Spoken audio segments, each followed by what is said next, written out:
Welcome to the Simply Vegan podcast with me, Holly Johnson, and my co-host, Gabriella Clark.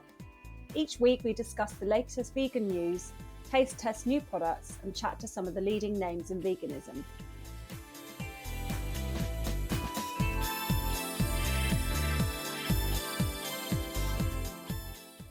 This week's episode of the Simply Vegan podcast is brought to you by Alpro My Cuppa, the new plant-based drink from Alpro and the best thing to happen to tea since tea. Formulated specifically for use in tea, Alpro My Cuppa is the first plant-based product that performs like semi-skimmed to give you the perfect plant-based cuppa every time. Alpro My Cuppa is available in the chillers at Sainsbury's, Waitrose and Morrison's. Thank you to Alpro and My Cuppa. Okay, well, let's kick off this episode, as always, with our news and reviews. Hi, Gabriella, how are you? Hi, Holly, I'm good, thank you. How are you? I'm not too bad. I'm just about getting through January. Are you coping all right with the lockdown? Yeah, as I said to somebody earlier, I feel like January is already about 10 years long and we're only halfway through, but hanging in there. Yeah, it definitely is going on forever. Okay, so shall we start off by talking about the news that US Dietary Guidelines now acknowledge the health risks of dairy. What did you think of this news story? I think that's a pretty huge step to be acknowledging the health risks of something as huge as the dairy industry, particularly in the US. Mm-hmm. Having watched a couple of the big Netflix documentaries, I know how key they are in the US and how much of the funding for lots of things comes from the meat and dairy industry. So for them to come out and say and recognize there's health risks is huge. That was a really interesting study, and one of the things that I really liked about it is not just from a vegan perspective, but people who are maybe living with the effects of dairy having a negative impact on their health now being given that support and recognition and validation that it could be something in their diet that is causing them to feel so unwell. I thought it was really interesting. Exactly. So the report talks about the effects of dairy, particularly on people of colour. One of the doctors quoted in the report said that the vast majority of people of colour in the US are intolerant to the lactose that's in milk. So obviously, if this is being sold as a health food that's healthy and you get calcium from it and everything else, then why is it making you sick? So like you say, it's kind of validating the fact that people are intolerant to dairy and it's causing them a lot of problems.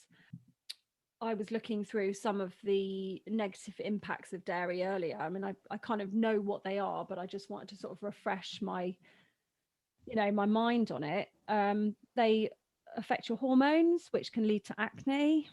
Obviously allergies, as we just spoke about. They can worsen the effects of arthritis.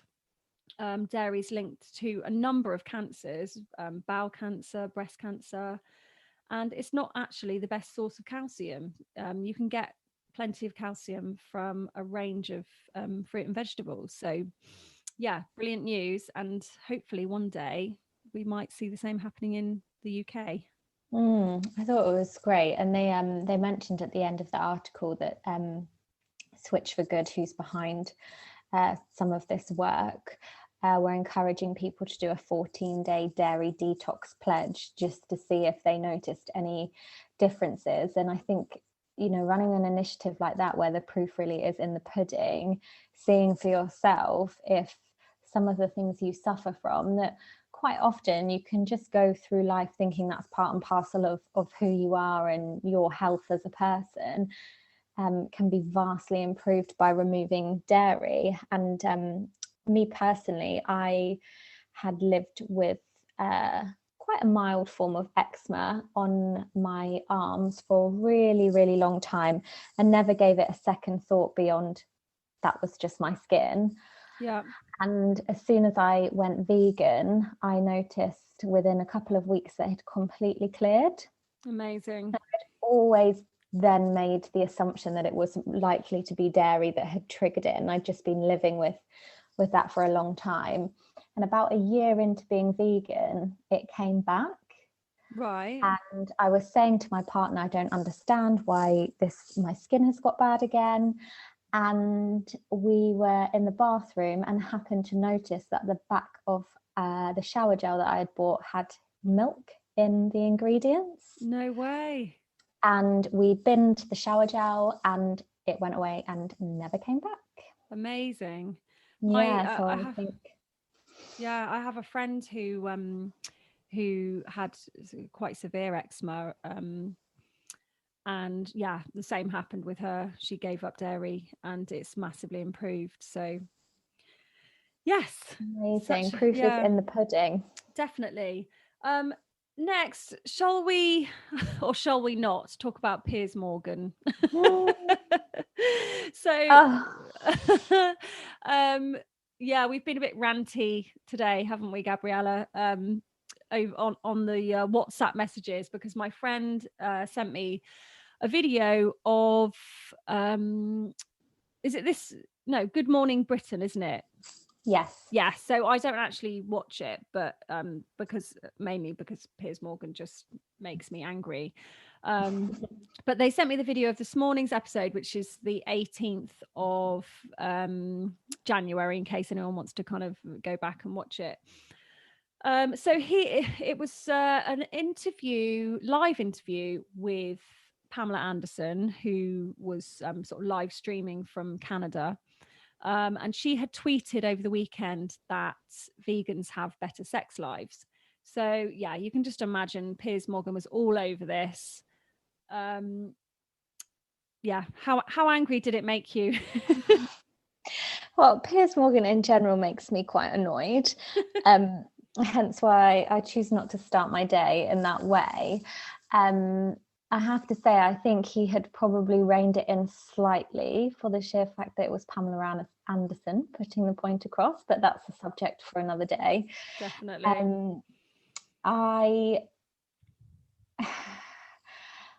I did get very frustrated after watching this video or this clip, because I felt once again it was really one-sided, and even the things that were being argued in the case for veganism were very quickly undermined by a reason to eat meat or a lot of dairy or a lot of eggs.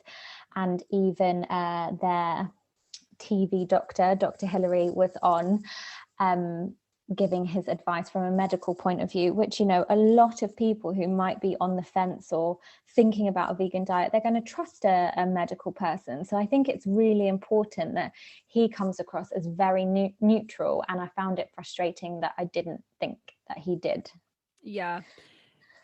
One of the things that Dr. Hillary said, was that eggs are a healthful food, and you can eat as many eggs as you like. They're perfectly healthy, which, you know, that was one of the main things that got me kind of on my soapbox, I guess. I don't want to be one of these ranty vegans, but I just think, you know, when it's coming out of, like you say, coming out of the mouth of a doctor, it's, you know, it's been proven that the science is there. And I actually tweeted him after watching it. Did you? With a link to a BBC article, I think it was from last year or a couple of years ago, that looks at a study that found that, you know, eggs are not a health food, and actually there are a lot of health problems that can be associated with eating them, especially if you eat lots every day. So yeah, and Piers Morgan, okay, we know what he's like. We know he's kind of probably just trying to get us riled up, and probably get, you know, more viewers or whatever. But you know, I just think we're in Veganuary, we're in 2021, we've had a year of a pandemic caused by us messing around with nature. Climate crisis is, you know, peaking right now. People are fighting to make change, and for him to sit there and, you know, promote meat eating to viewers, I think is just wrong. And also, yeah, like you say, he was basically making the point that you know, well vegans eat almonds and avocados, which are, flown thousands of miles and they're bad for the bees, or, millions of bees are killed, or so yeah, it was frustrating that sort of Pamela didn't kind of sort of get to properly answer his questions on that. I mean, I don't think anyone gets to properly answer where Piers is concerned. But again, for me, that's such a tired argument against veganism, to say, well, you eat loads of avocados or you eat loads of almonds. As a vegan, I would never sit here and claim that my diet is perfect for the environment. I don't think anybody's is. But I would argue that as a vegan, if you've already made the step, the change to remove meat and dairy, which is by far the most destructive food group for the environment, from your diet, you are more likely to consider other ways in which you can reduce your impact. So that's either by switching to, say, from an almond milk to a milk that is more sustainable, or looking at how much plastic you use, or the impact your clothes are having on the environment. And just by making that step of removing meat and dairy, the fact is you are eating a diet that is much more environmentally friendly. And actually, I really wanted to touch on, in link to that, a BBC Two documentary that was on a couple of weeks ago, Horizon, called Feast to Save the Planet. Oh, I didn't see that. I'll have to. I'm not sure if you've watched it, but it was a dinner, a restaurant that they invited 5 celebrities to. I think it was 5. And there was a menu, and you could choose from the menu mix of meat, fish, vegan, vegetarian options. And at the end of each course, you would learn the environmental impact of what you had selected to eat and also drink. And they had Sarah Pascoe, who's a comedian and is actually vegan, on there, and then some real meat eaters, fish eaters, vegetarians. And I was quite nervous that maybe some of the vegan food, the vegetables, would be shown as very bad for the environment, and it would shine a bad light on veganuary and veganism. But it was really fairly done, actually, and there was no escaping the fact that by far the worst thing you can consume was meat and cheese and dairy. And things like asparagus came up with a really bad carbon footprint, simply because the time of the year they were ordering it was not when it was in season in the UK, so it had been shipped from really far away. So I think everyone, has a responsibility to try and eat more seasonally, or to look at what they're buying and see how far it's traveled. But I do believe it's a really tired argument to say that vegans are the only one who eat things that are from really far away, because guarantee all that food that is feeding your animals, your livestock that you're about to eat, has come from a very far away place, and the feed in itself has a massive carbon footprint. So I'm kind of tired of that being used as an argument against veganism. Definitely, yeah. I mean, I certainly switched to oat milk. I think there was a thing on the BBC where you could kind of put in your food choices, and oat milk came out by far the best option. And like you say, I think vegans are really conscious of the impact of their diet, and you do kind of go on a journey, don't you? You might not consider that if you're doing veganuary. That's sort of, it's probably going to be a bit too much to deal with, having to choose food that's just local, and only eat vegetables that are in season, and whilst also ditching meat, eggs and dairy. But I think as you go along on your journey, you educate yourself a bit, and you watch things and read things and talk to friends, and it's taken me 3 years, but I now have a Riverford subscription box that comes every week. It's 100% organic UK, because you can choose different ones. You can choose ones that have oranges that come from Spain, and that's fine. I've just chosen to go for the UK one, because doing this job, you do feel like a hypocrite if you're not kind of doing the best that you possibly can. And it can be expensive, but I find that I've got so many so many vegetables to eat that I just need all the staples like tin tomatoes and beans and things like that, and I can always make a meal. So and it comes with very, very limited. I think all the a couple of things come in plastic, and that's compostable. So, you know, and it's organic, so you're not having all the pesticides and everything else that's, you know, ruining the soil. I know it's not affordable for everyone.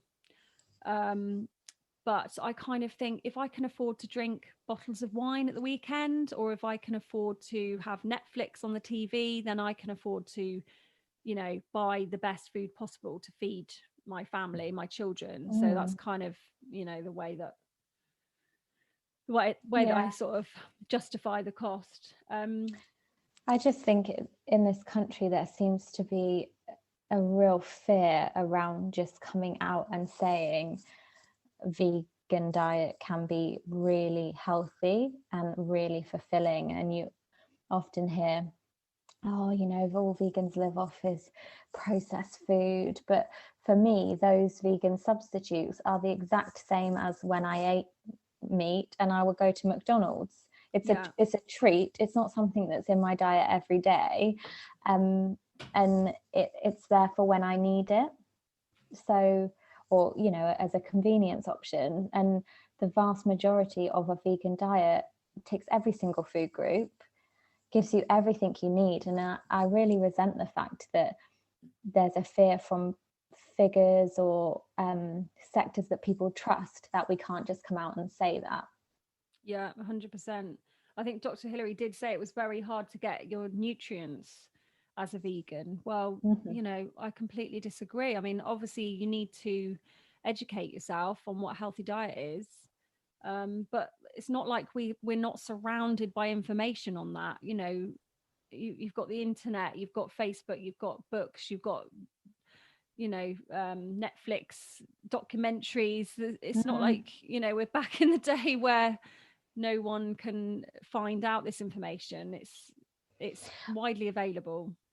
I'd also be so interested to compare the average diet of say a meat eater like Piers, who was saying it's really hard to get what you need from a vegan diet, you know, sitting on your pedestal of thinking that your current diet is really fulfilling and really healthy. Because when I look back to my meat and dairy diet, I definitely wasn't getting all the nutrients that I needed. I was probably accessing certain levels slightly easier through meat and dairy, but it certainly wasn't doing me any good. And the health risks that you mentioned earlier on that come with it definitely do not make it worthwhile. Yeah. I'll tell you what, Piers Morgan, we challenge you to do a what they called the blood tests that show, you know, what you're low in or whatever, show all your vitamin levels and nutrient levels. Yeah, we challenge you to come up against us and see who's the healthiest. Exactly. Not that I would like to have to spend more time talking about or with Morgan, but yes, he'd be a great guinea pig for seeing if he can reap the benefits of a vegan diet. Definitely. Well, brilliant. Well, next up I'll be chatting to BOSH, so keep listening. They are really lovely guys, and obviously they've got their own cookery show and everything now, so yeah, brilliant interviews. Keep listening. Amazing. I love what they're doing. Have their cookbooks. Really great guys. They're brilliant. All right. Well, thanks, Gabriella. Bye. Thanks, Holly. See you later.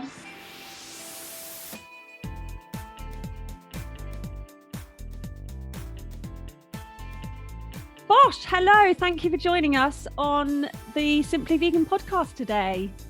Holly, thank you so much for having us. We're really excited to be here. Oh yeah, definitely. It's awesome to be here. It's really a nice breakaway from the norm, getting to chat to you here on Zoom. You've got over 200,000 subscribers on YouTube. You've got thousands more followers on Instagram and Facebook. Numerous best-selling books, your own TV show, Living on the Veg. How did it all begin? So, I mean, it sounds like a lot, but I guess we've just been working hard at it for the last 5 years, day in, day out. But how it all began was, so Ian went vegan, was it about 6 years ago, mate? It will be 6 years on the 1st of March. Right, cool. So nearly six years ago, and Ian was on a January challenge, as he is now. And so he was testing out veganism, vegetarianism, just to put himself through the paces, really. And I mocked him and thought it was ridiculous. But then my kind of environmental streak was awoken when he showed me Cowspiracy, and we watched that together, and I realized just how much greenhouse emissions are given off by animal agriculture. So I went vegan then overnight. It was probably about a month after Ian, for environmental reasons. I felt fantastic. You felt fantastic. We both were really pleased by the obvious immediate health benefits that we experienced.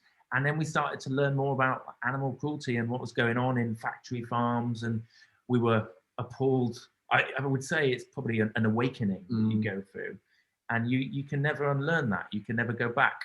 So that's when we decided we wanted to make it our life's purpose to share how easy it was to go vegan and why people should go vegan with the world. We went through a few different iterations of what we should do. Ian was going to work on a cafe back in Sheffield, where we're from, and I was thinking about doing vegan ready meals.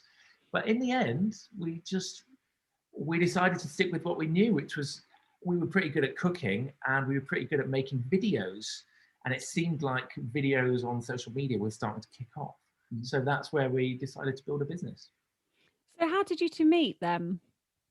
Henry and I have known each other since we were 11 years old. We met probably on the first day of school, and we're 36 now. So yeah, it's like a quarter of a century. Oh, so, yeah. So cute. Little 11-year-old BOSH. No, 11-year-old BOSH. I'm sure there was naughty boys. Yes. Yeah. I can imagine. I've got a 9-year-old, and yeah, it causes me all sorts of trouble. Yes, that was us. It's not an easy thing to do, to break into the mainstream, is it, with anything, but especially veganism. So how do you think you've managed to do it where others have failed? I mean, I would say we're probably still on the fringes somewhere. Like, vegan is becoming mainstream, but it probably is still, niche in its way. Niche mainstream on the way. We've had about 2 billion views of our videos. Wow. So that's a lot of people that have seen BOSH pop up onto their Facebook feed or Instagram feed or YouTube feed. And I don't think we should underestimate the impact that has on people's, on people's behavior, whether or not they're cooking the food or whether or not they're just remembering BOSH, vegan, etc. So I think that's been really, really powerful. I think also right place at the right time helped us a lot. We chose to make videos at a time when Facebook was promoting videos a lot, so that really got a lot of growth off the back of that. Probably the same thing with Instagram, really, although maybe we were a little bit late to the party. Maybe a touch late, yeah. But I think a lot of it is, we could see the ways that people wanted to consume media and watch videos and learn to cook, and we found them in that place. But then I think the other thing is just people like our food. That's it. It's simple. It's no nonsense. We're not overcomplicating things. We provide recipes that people just want to eat on a Tuesday night. I mean, Ian made a recipe for beans on toast. You know what I mean? He did. Yeah. And I think it's all about the food, because the content is king, but the medium is important. Like, social media has really helped us, but ultimately, if the recipes weren't tasty and the cinematography wasn't good, then it wouldn't have been half as popular and half as well received as it is now. But also, not just tasty food, but well-tested food. Yeah. So what we'll find a lot of the time when browsing online is you can find a recipe for anything, but whether or not that recipe will reliably work is a different question. And we go to the next level with testing, especially for our cookbooks, which have sold, what is it, like 500,000? 600,000 copies now. And we must have tested the lasagna for book 1 20 times. Yeah. Every day we had like 2 weeks of lasagna. Yeah. So we put a lot of effort into making sure the quality is really good. So if you cook a BOSH recipe, you should know it's going to work. Yeah. And it's about sort of packing all the flavor in, isn't it? I think I'm guessing a lot of people that do follow you or buy your cookbooks aren't even actually vegan, but they might just be flexitarian or cutting down on their meat, and they're sort of recipes for everyone, aren't they? That's absolutely right. Yeah, like right from the get-go, we've been all about plant-based food for everyone. And that, I think, like I said before, the reason why our recipes resonate with so many people is because Henry and I, aren't professionally trained chefs. We are keen cooks. We consider ourselves to be very regular guys. And because when we first went vegan, we started missing the things that we were used to. So we started recreating them. I think a lot of people will be going down exactly that same journey. And our first book in particular, BOSH, is a fantastic gateway into a different way of thinking about plant-based food. Do you think that food is a better way to influence people rather than activism? I think that activism is really important, and we are both grateful and in awe of and supportive of all of the vegan activists that are out there. You know, I love watching Earthling Ed do his kind of, especially like of late as he's developed his talking style. I love listening to him talk and you know, watching him on stages and stuff. And I think that's so important. But I mean, you've got other people, you've got Joey Carbstrong, even Lucy Watson is really good to watch and listen to when she's, you know, on TV. And I think that activism has a really, really important place. It's like, that's like the forefront, you know what I mean? That's where the battle is going on. Yeah. I think that for us, we see our food as a form of activism. And it's just that we take a different part of the chain. You know, people will be affected by stuff that someone like Earthling Ed is out there doing and saying and making videos about, either directly or indirectly, because someone went vegan because they watched Earthling Ed, and then they talked to their friend and they just decided to go vegan because they talked to their friend. And where we are is we're the people who will enable them to do that by making them have options they can cook with that work and are tasty, but also making them now have products in the supermarket that they can get their hands on. And hopefully maybe by us being some sort of role model to show that you can live a normal life and be vegan and be a man, and not just be weird, which obviously was the old stereotype. I think we are activists of a sort. You know, we're big into animal rights, we're big into equality, and we're big into the environment. And I think we just choose to take a different part of the chain, which is enabling people. Yeah, that's a great way of putting it. You mentioned food, like supermarket products. You've had sort of your own cake ranges, haven't you? And you've sort of launched various things recently, and sort of collaborated with brands. So tell us about your latest collaboration with the food brand Callow. Oh, well, yeah, we've been really lucky to be working with Callow. We've been working with them for around about the last 10 months on and off. We've made recipe videos for them using their products. And we have also, just recently written 4 recipes that are supposed to sort of aid a particular mood. So be it the mood of happiness or feeling energetic or feeling romantic. We've kind of put these recipes together, and we took the photographs of them and tested them, and they're absolutely delicious, and Callow were really chuffed with them. And then they invited us to do a live cook-along with 2 of the recipes this evening, because right now as we stand, it's the 18th of January, which is well known to be Blue Monday, which is like basically like the saddest day of the year. And obviously because 2020 was such a difficult time for such a lot of people, then this Blue Monday might be particularly bad. So we've kind of hopefully going to be putting a few smiles on a few faces by doing this live cook-along that features 2 of the dishes. One is an energetic salad for post-gym, and the other one is a black bean dip that you pop on top of the rice cakes. Oh man, that's so delicious. Yeah, really delicious. It's incredible. So yeah, in short, like working with Callow has been a joy. Fantastic company, really great organic ingredients, and just good for snacking, aren't they? Yeah, and I think there's a real nice rationale for this Blue Monday message. You know, it's basically food is an important thing that determines how we feel, right? And when people do feel sad, they do have a tendency to reach for something which is not necessarily healthy and not necessarily going to make them feel better or improve their mood. No. So, you know, you'll feel bad and then you'll get your kind of greasy vegan fish and chips delivered to the door, which you can do now depending on where you live, or maybe you'll just make a burger. Yeah.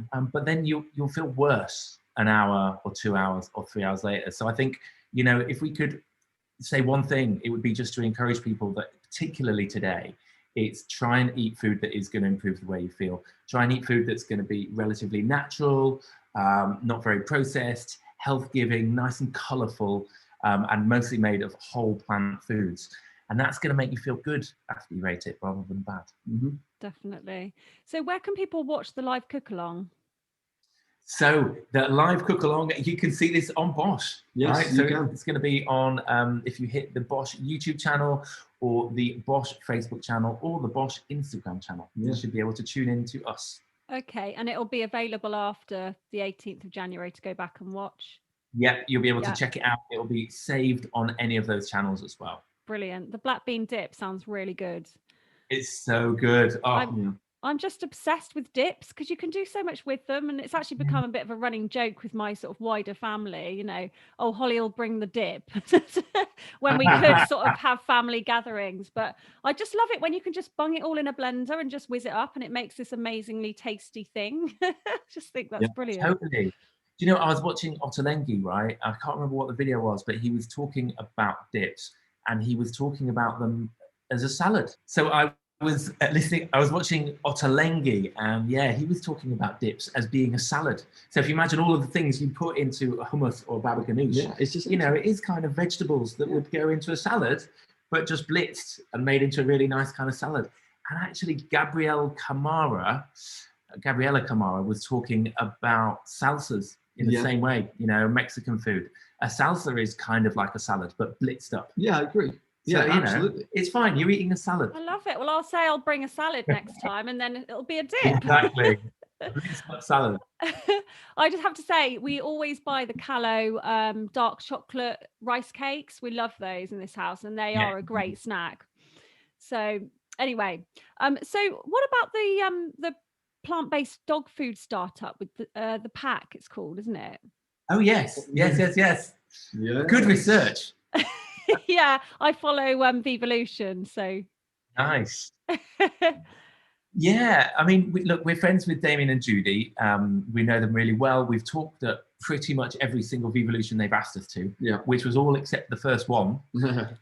And we were super supportive when they told us they were starting up this new company. It made sense to us. We've heard that dogs can eat a vegan diet. We're not experts at all, but they have spent a lot of time on the science and the nutritional aspects of it, and they've confirmed as such. And we're really proud to have been involved in and supporting their dog food company, The Pack, which is creating vegan dog food for dogs. And not just for vegan dogs, but just for also promoting dogs to eat more plants in their diet. Yeah, I think it's just sort of more anti-inflammatory for them, isn't it? And it's sort of on my to-do list for my dog, but I just haven't got round to it. So I'll have to look into that one. Yeah, because if you've got like a dog or an animal friend, and it is important to think about their food, and your food is your health. So if you love that animal, then you should probably feed it the best food possible. Yeah, absolutely. Exactly. Okay, so my last question before I was going to subject you to a game of Mr. and Mrs. or Mr. and Mr. Okay, cool. Which was my boss's idea, so you can blame her. Great idea. So I was thinking the other day, actually, I don't know about you, but I kind of feel like us vegans sometimes sort of can live in a bit of a bubble. And then suddenly you watch something like Piers Morgan or, something else, and you kind of realize that not everybody thinks the same as you do. You follow vegan accounts, don't you, on social media? And before you know it, you kind of feel like everyone's on board with this idea that veganism is the best way to be because of health and the environment and the animals. So do you think we'll ever really see a vegan world? Good question. Well, people still smoke cigarettes, don't they? Yes. Yeah. Is there anything that's older that people stopped doing a while ago, but they're still doing it? Probably. I mean, I think the idea of a 100% vegan world is probably not going to happen, because there is little pockets of different places where they rely a lot more than the Western world does on sort of meat. And I think the Western world probably will be going hell for leather toward a majority plant-based diet. But I think it maybe in our lifetimes, can't see the whole world going vegan. So I think I would agree with you in the short term, but I suppose we as humans are not very good at looking, too far past the short term and into the 50 years or the 100 years or the 200 years or the 1,000 years. And I would like to think that there is something in the human brain that will evolve past the idea of requiring cruelty to other sentient beings in order to nourish itself. So I'd like to think we will get past it. Be nice to think so. It would be nice to think so, yeah. And it's not specifically our mission to make a vegan world. It's our mission to shift meat eaters to eating less meat and to help more people go vegan or go part-time vegan or part-time veggie or whatever. We want to kind of move the masses more. That's our aim. But I do think that, whether or not we'll go to Mars, as Elon Musk's trying to get us to go to Mars, or, there's so many crazy things that could come in our future. Maybe the robots will take over and artificial intelligence will enslave us all. But but if we do go to Mars, I don't think we'll be eating cows. No, right? It's so poor, such a poor choice of. It's such a poor use of resources to get your nutrients and your energy through an animal when they're getting it from the grass and the grass is getting it from the sun. It makes more sense that we eat the grass essentially and get our energy from the sun. So I think like a proper energy efficient humanity would survive on plants, but I don't think we'll see it in our lifetime. But we're still going to push for it anyway. We will. We'll keep on hoping and trying. Yeah. But like you say, it's kind of getting the masses to, even just cut down. It's lots of people doing something imperfectly, isn't it? The saying goes, rather than, a small amount of people doing it perfectly. So that's right. If every single person in Britain just had one more vegan meal a week, the change in carbon emissions would be absolutely huge.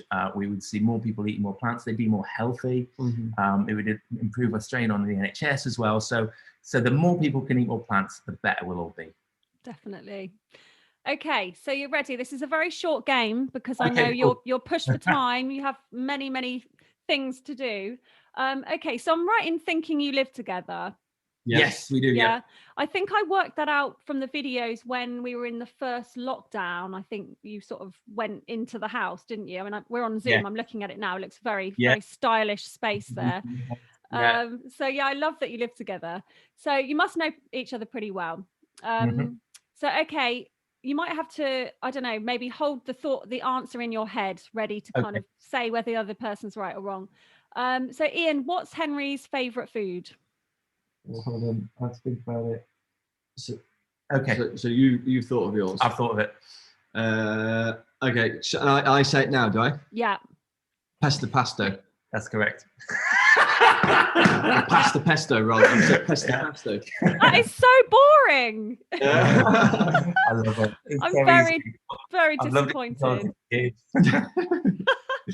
Okay, Henry, what's Ian's proudest moment? Oh man. There are 3 options that I can think of.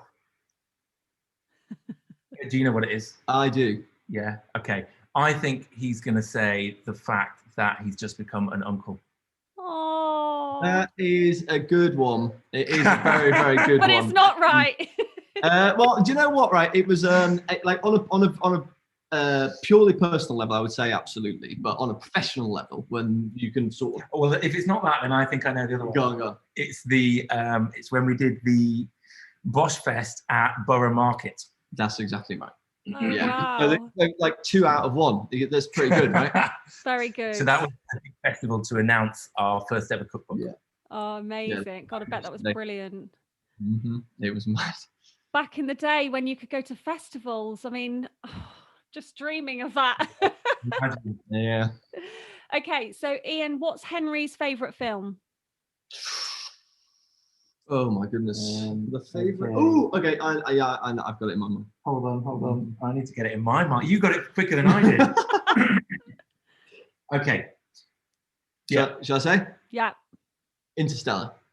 That's the correct answer. I don't think I've seen that one. You need to watch it. It's a goodie. Yeah, I would say that was additional motivation for going vegan for me, because it's set in a post-climate change world where plants don't grow anymore.